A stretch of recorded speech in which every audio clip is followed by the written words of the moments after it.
Hello, you're listening to a brand new episode of Popcorn Podcast with Lee and Tim, and this week we're bringing you our no spoiler review of Nope, plus covering all the latest movie and trailer news.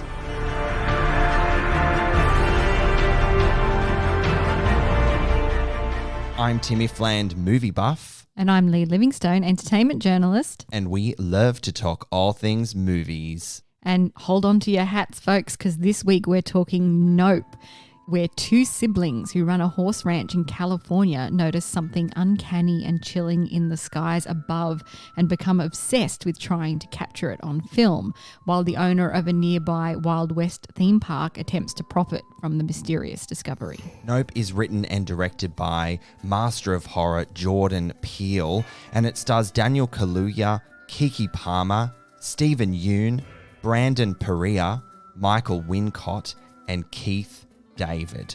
Where do we start with this one, Tim? Because as with any Jordan Peele film, there is a lot to unpack. There is a lot to unpack, and I'm really excited to dive deep into this one with you and find out which side of the fence we're both on here. But I had an idea to share a quote from Jordan Peele, which I think is a really good launching pad for our discussion. Okay. So Peele has said that, and I quote, "I tried to write a script for a movie that I didn't know how to pull off, and then I assembled a team to help me pull it off."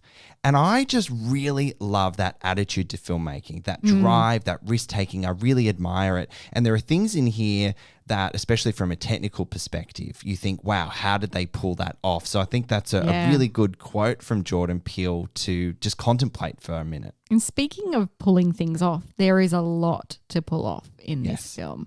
As I said, lots of layers to a Jordan Peele film. It's no different here. He's billed it as unpacking the seeds of violence, risk, and opportunism that are inseparable from the romanticized history of the American West and from show business itself. Phew, that's a mouthful.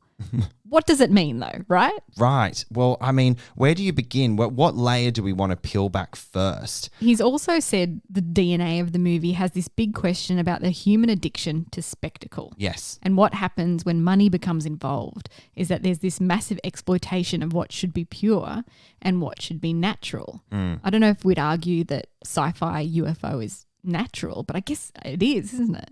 Well, it's a natural addiction, a natural phenomena of interest and obsession that the human race have, which is a great subject matter for him to sink his teeth into as a writer and a director, because there has been so much pop culture around UFOs and sightings. So it's an interesting playground to play in. And just building on that addiction to spectacle, it manifests itself in the characters in this movie, aiming for the money shot. And you know, they're there to be entertained. We need to be entertained at all times, and this money shot's going to make the money. It's going to entertain people. It's what people want. It's that drive in society, and that's a layer of commentary that Jordan Peele's trying to talk to and talk about in this movie. He's also said that it shines a light on discarded child actors and the below-the-line crew on films, like animal wranglers, cinematographers, tech experts, the people who aren't visible but are complicit in the spectacle. It's also about our need to be seen for who we are. Like, I could list all these things that he says this film is about, but is it trying to do and say too much?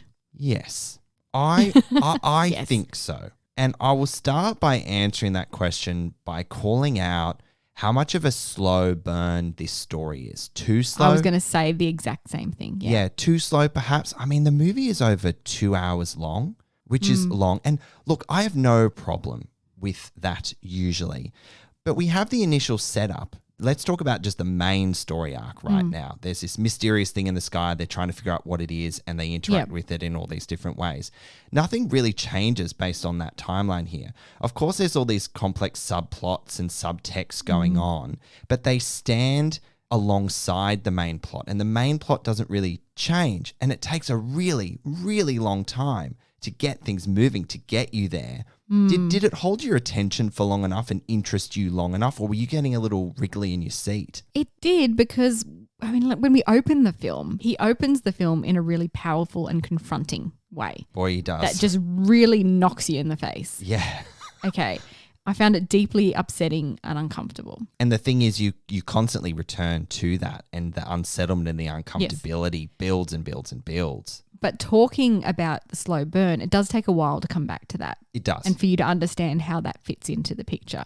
But, when it gets going and this bad miracle / jean jacket, as they call it, or the antagonist is revealed, it's bloody exciting and visceral. Like it really reels you in. And you wonder, though, why did it take so long for us to get there? That's the ongoing thing that kept going on in my head. I thought, I'm really entertained. This is brilliant, the things that I'm seeing on this big screen and hearing on this big screen, which we'll talk about later, the sound of it all. But I thought, did it really need to take an hour and 45 minutes to get there or thereabouts? I thought, far out. We could have been here half an hour ago. Yeah, the thing that Peele does, though, is he drops these puzzle pieces in front of you. He likes to confuse and he likes to confound you, and for you to sit there and go, what is this? How does this fit in? But talking about that opening scene in the film, okay, anything involving animals being hurt, and I think I can say that without revealing too much. Yes. Is just deeply upsetting and uncomfortable for me. And it's not voyeuristic in the film. So it's not, I was going to say it's not gratuitous, but maybe I feel like it is. It is. It builds into something quite gratuitous. However, a lot of it does happen off camera, but it's heavily implied, isn't it? Yeah, but the thing is with Jordan Peele's style, he wants you to sit in that discomfort. And it's a different kind of horror, isn't it? So it's not like so much blood and guts. When we talk about Peele's elevated horror style, it's horror with social, political, ethical considerations all underlying, and it does make you think, but it's also really fucking hard to sit through some parts, and it makes you squirm, and it's like a roller coaster ride of emotion rather than jump scares that pulls you in different directions. So at the beginning of the film I was like, nah, don't like this, this isn't entertaining, don't want to be here, I'm not cool, nah. And I watched it a second time because I came and watched it with you. Yes. And again, because I knew some of the stuff was coming, I was like, nah, fuck, I'm not here for this at all, nah. Were you as uncomfortable the second time? Even more so, I think, because I knew it was coming. Right. You know what the most sinister thing about Jordan Peele is, just to build on what you've just shared at this point in time? Because he's making you feel this way intentionally. Yes. And it's like, oh man, come on, give us a break. But it's not for the sake of making you feel uncomfortable. It's to make you think and make you wonder why you feel uncomfortable. That's it. And, going back to whether it tries to do or say too much, there's just so many big ideas working with so much subtext at once in every scene. And Peele has such interesting things to say. But I think stuffing them all into one movie can create a kind of chaos, even if it is compelling to watch and you can see the thematic points that he's illustrating, about harnessing and controlling animals for our spectacle. That's a big part of the film. Whether you can tame animals, yeah. Yes, and when you can see where that's going and put all the pieces together, it's still maybe just too much, too confusing maybe?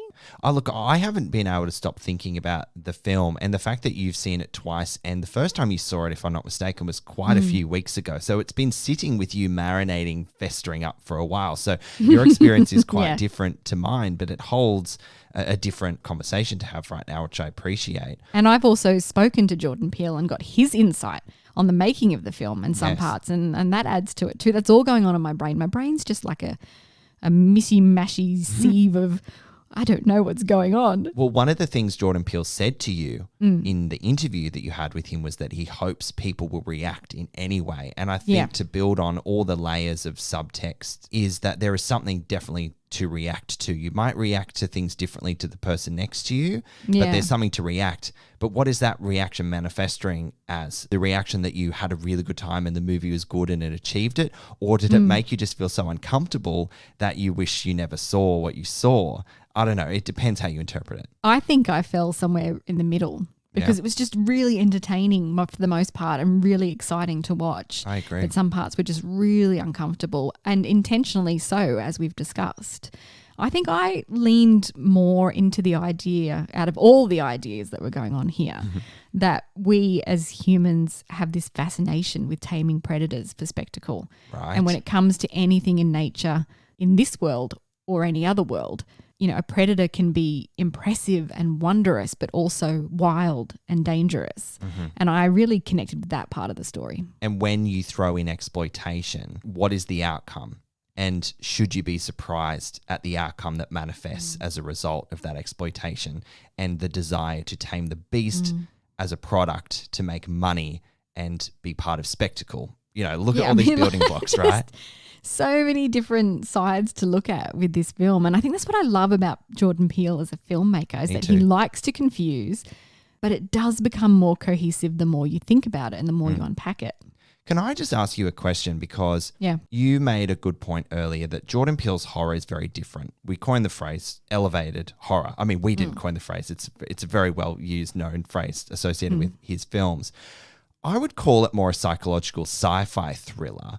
I liked the fact that this didn't lean too much on jump scares. There were one or two there. Yeah. But I don't know whether... There were some good ones too. There were, and you grabbed me at one point after because my reaction was so wild. But that's just me. My own shadow spooks me. But I don't know whether it warranted the horror badge. What do you think about that? Or am I overthinking it? Yeah, I think you might be overthinking it. I think it did lean into horror more still. It's still got that horror element. And I think that was a big consideration for Jordan Peele, that he wanted it to be more horror than sci-fi. Right. But there's some fun sci-fi layers to this movie, no doubt. Oh, yeah, 100%. Do you want to talk about the characters and the performances in this film? Because it's a really solid core cast. There is not one weak link in this film. Right. I'm so glad you said that. I loved following the journey of all these characters. They brought something really fresh and different. I freaking loved everyone in this movie. And everybody's raving about Keke Palmer's performance in particular, just like she's come out of nowhere, but she's actually an accomplished child actor and singer, well, former child actor and singer. Starred in Hustlers recently. We saw her in Hustlers. Right, yes. You know, she's fantastic. Really, really fantastic. But I don't think she stood out from everyone else. Really? As being above everyone else. What did you think? I wouldn't put her as above, but I thought she was such an important ingredient to this movie. She was the lifeblood of the movie. She was just so vivacious and full of life. Yeah. And she kept the pulse. She kept the heart rate up. She was the heart rate of the movie, because if you compare her performance, goodness, to Daniel Kaluuya, such a muted, silent man of few words. So that juxtaposition between them as siblings was a really great balance from a storytelling perspective. But also Daniel Kaluuya's character is an introvert. You know, he's suddenly tasked with keeping the family business afloat. And, you know, he's just a horse trainer. He just wants to do the job and work with the animals, but he's suddenly been thrust into the spotlight and has to keep the business going. So he's like a no-nonsense guy, and his sister Emerald is all nonsense, right? Yeah. She's just like there. She is part of the machine around spectacle and being seen and heard and found and be quote unquote relevant, all those She's a sorts performer. of things. 100%. She is a performer. She's an exhibitionist, I would say. She's the ultimate slashy, if you will. Slashy? What? Actor, singer, dancer, trainer. Like, what was all the other things she listed off? Is that the term? Ultimate slashy. Oh, that's great. Slashy, yeah. Stephen Yeun's character is a former child star who has turned his most famous role into a Western theme park.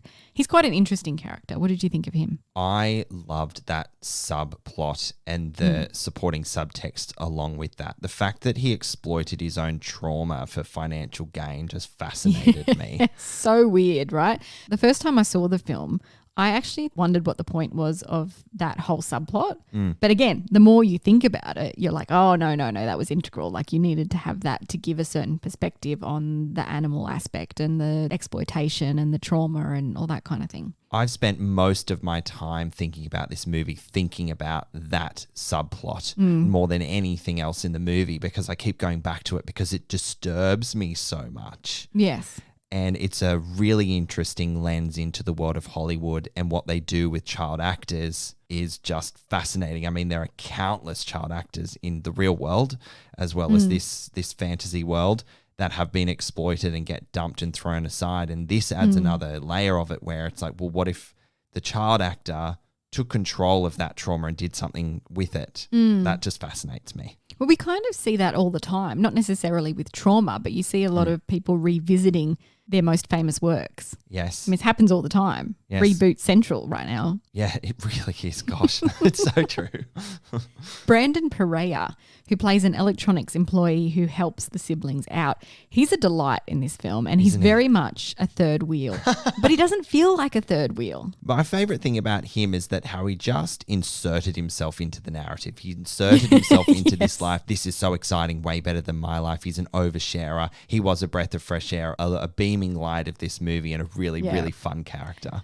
Do you know, apparently Jordan Peele rewrote the character for him because it's not how he envisioned the character of Angel, the electronics guy, in the first place. And when he met Brandon Perea and he did his audition, he ended up, having to rewrite sections of the movie to fit around this performance. How good is that? Gee, you would have won as the actor being really flattered by that, and then also terrified because someone like Jordan Peele's like, I'm going to go and rewrite stuff because I think you're so good and you're bringing something I've not seen before. You'd be like, oh shit, I better bring it, hey. Yeah. Now, this is something I've been really looking forward to talking to you about because it's how the film looks and sounds. Do we want to start with the sound design? Because there's something about how this movie sounded when you closed your eyes, the howling, the screaming, the wind. Yeah. Goodness me, what an experience that is without any visuals. I have to say it was my absolute favourite thing about the film was the sound design. I found it so unsettling but just really invigorating, and it's so immersive. You know, my eyes in some sections of the film were flying saucer wide. How good. It's the sound and the visuals together. It's just so immersive. I love the word you used just then. You felt invigorated by the sound design. I talked to you and Ollie after we saw the film earlier this week, and there was a point in the way that the music was mixed where I thought someone was like shouting or screaming from the other side of the cinema, and I was getting a little distracted, but it was done on purpose. I think Keke Palmer's character is listening to music, and I kept turning over to see who was making a noise, but it was just the way the sound was mixed. It fully immersed me in that, and it was very interesting. And you can't quite tell if it's the wind or screaming or some kind of animalistic noise or something else. You know, it's incredible sound design by Johnny Byrne, who had a wind library apparently. What? What's a wind library? Had a wind library to get all the sounds right. He sat down with Jordan Peele. They went through his wind library and they found the best wind and then mixed it together with all these other sounds. I just think that's so cool. That is cool. Gosh, I've never heard of a wind library. Here we are. And also the sound, it just builds and then it builds and then it just cuts to deafening silence, which is even more unsettling, I think. The use of silence in film, when done right, literally eyes roll in the back of my head, it's like ecstasy to me. When they get it right, it is so incredible, and they did it time and time again perfectly in this movie. Yeah. The whole design in this film is phenomenal. Everything looks spectacular in the best kind of sci-fi blockbuster way. And I think Jordan Peele was very influenced by Close Encounters of the Third Kind by Steven Spielberg. Oh, yeah. So huge influence here. I guess we can talk a little bit about the design of this antagonist. Won't go into too much detail, but, you know, it's called Jean Jacket. That's what they coin it, Jean Jacket. So do you think they do too much with Jean Jacket towards the end of the film? Yes, I was a little perplexed by how that evolved, if you will. Yeah, it took 18 months to refine the design. Wow, that's a long time. It's bold, it's big, and it excited me, but I wasn't really sure what was going on or what I was looking at or whether it worked. Do you know what I mean? It was already so exciting. I know. I don't think they needed to go to that level, to be perfectly honest with you. They kind of just added a few more Jengas on top of this already towering tower. And again, I can see the reasoning behind the way the antagonist looks and what transpires, but I wondered if it was too elaborate. Elaborate is a perfect word to describe it. It seemed to not gel with the other aesthetic of the movie, if that makes sense. Yeah. Peele is taking a big swing by going bigger and bolder in this film than his previous works. He's known for his more thoughtful, character-driven films, and the characters in this film are really, really good too. But yes, I just think it works. Despite all the things we've questioned, and you know, we might sound like it's terrible by sitting here saying it's so uncomfortable and we were squirming in our seat, but you know, it's an entertaining experience. Yes, I completely agree. You're meant to feel things, and we did, and it's how you interpret that and take that away and then make a decision as to whether you enjoyed this movie or not. there's absolutely a spectacle to be had in terms of how this film was shot. They used about 40% of the film was shot using IMAX cameras, and it just worked so perfectly for what he was trying to achieve with the look and the experience for the audience with this film. Yeah, it's definitely meant to be seen on the big screen. They were filmed in, as you said, IMAX and large format 65 millimeter, which just makes it so much more immersive. What do you think, Lee? Should we wrap up our take and rate Nope? Well, you may think you know what's coming in Nope, but in true Jordan Peele style, there's a clever reveal when all his pieces come together that will surprise and delight you. In hindsight, it might seem obvious, but the wonder of seeing it unfold literally and figuratively is a really special experience that we don't get in cinema as often as we'd like these days. And that is a unique idea presented in an immersive, entertaining, and just oh so clever way. I'm giving Nope 4 popcorn kernels out of 5. So Nope is an incredibly unsettling and thought-provoking saga that had me curious for a very long time. As the pieces started to come together though, I kept feeling the same thing over and over. Why did it take this long to get here? Now, Nope didn't disappoint me, it just didn't hit it. A tighter, more streamlined and focused story was needed, especially in helping to create the horror film that this movie was marketed as being. Having said that, there is so much rich subtext that you cannot ignore about race, spectacle, entertainment and exploitation that only Jordan Peele can provide. You will either love or hate this one, I feel, but there is no doubt seeing it on the biggest and loudest screen is a must. I'm going to rate Nope 3 popcorn kernels. Well, there you have it, guys. Nope is in Australian cinemas from August 11. And don't forget to listen to our interview with director Jordan Peele. The audio episode is available now, and you can also head over to our YouTube channel to watch the interview there. Now, before we jump into the news, it's giveaway time again. Popcorn Podcast has 5 double passes to give away to see upcoming drama True Things in Australian cinemas from September 1st. In True Things, Kate, played by Ruth Wilson, finds herself inexplicably drawn to a mysterious new man, played by Tom Burke, after a chance encounter and embarks on an emotionally dangerous journey that slowly begins to consume her. To be in with a chance of winning a double pass with thanks to Kismet Movies, head to popcornpodcast.com/giveaways and submit the form with your details telling us why you love going to the cinema.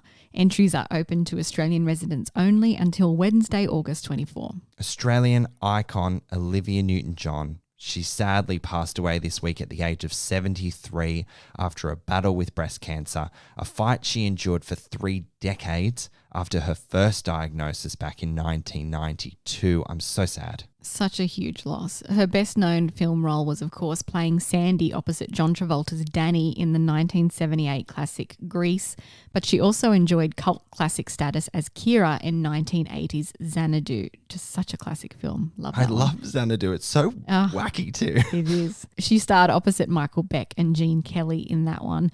Of course, Newton-John was primarily a hugely successful recording artist with a string of hit songs in the 70s and 80s.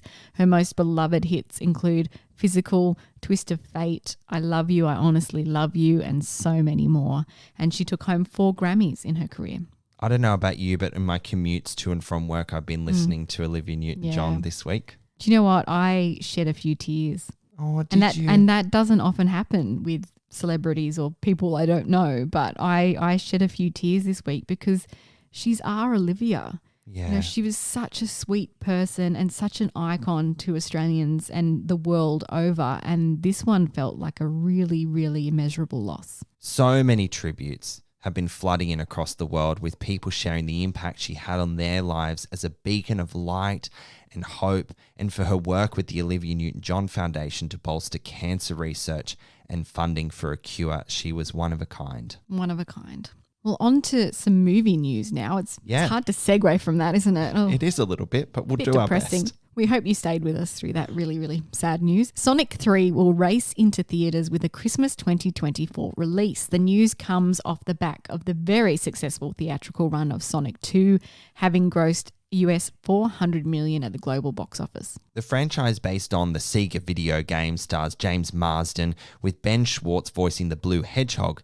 Now, Jim Carrey hasn't confirmed he will return to the role of Dr. Robotnik as yet, after announcing he is, quote-unquote, fairly serious about retiring from acting when Sonic 2 was released earlier this year. Oh, come on, he can't not come back. I'm sorry, but he cannot retire until we see Ace Ventura 3. Is there going to be an Ace Ventura 3 or are you playing with me? No, there's been talk of it. There has been talk of it. Oh my God. I just want to see him come out the butt of a latex rhino again. Yes. You can't make a third one of that without him. I'm sorry. I completely agree. Don't ruin it.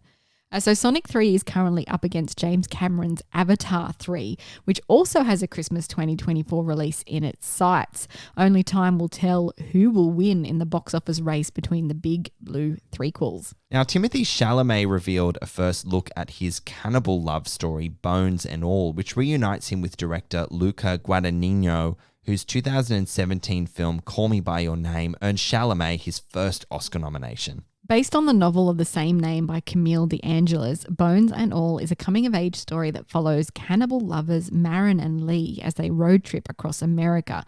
The film co-stars Taylor Russell and is set to premiere at the Venice Film Festival before being released in cinemas later in the year. Now, this teaser doesn't really give us a lot. No, it's only 40 seconds. A lot of screaming, a lot of nice scenery as they do their road trip. And they seem madly in love. You know what? I think when we go see this movie, we'll order a nice Chianti. What do you think? Just wash it down with a nice Chianti. Now, do you think this is a bit weird? Because Timothée Chalamet obviously starred in Call Me By Your Name with Armie Hammer, who's currently courting a lot of controversy for his, let's say, interesting bedroom predilections to do with cannibalism. You can't make this shit up, can you? It is stranger than fiction that there is that very, very strong connection there. It's a little unsettling, I have to say. Yeah, as long as he doesn't co-star in it. It's not starring Armie Hammer. Oh my God, can you imagine? Gosh, life imitates art. Yes. Well, on that note, we're so happy you could join us for another episode of Popcorn Podcast with Lee and Tim. We reviewed Nope, which is in Australian cinemas from August 11. And don't forget to check out our interview with director Jordan Peele over on YouTube or right here on your favourite podcast platform. As always, thank you so much for listening. We'll catch you next time. Come and join in on the conversation. You can like us on Facebook and follow us on Instagram @Popcorn Podcast.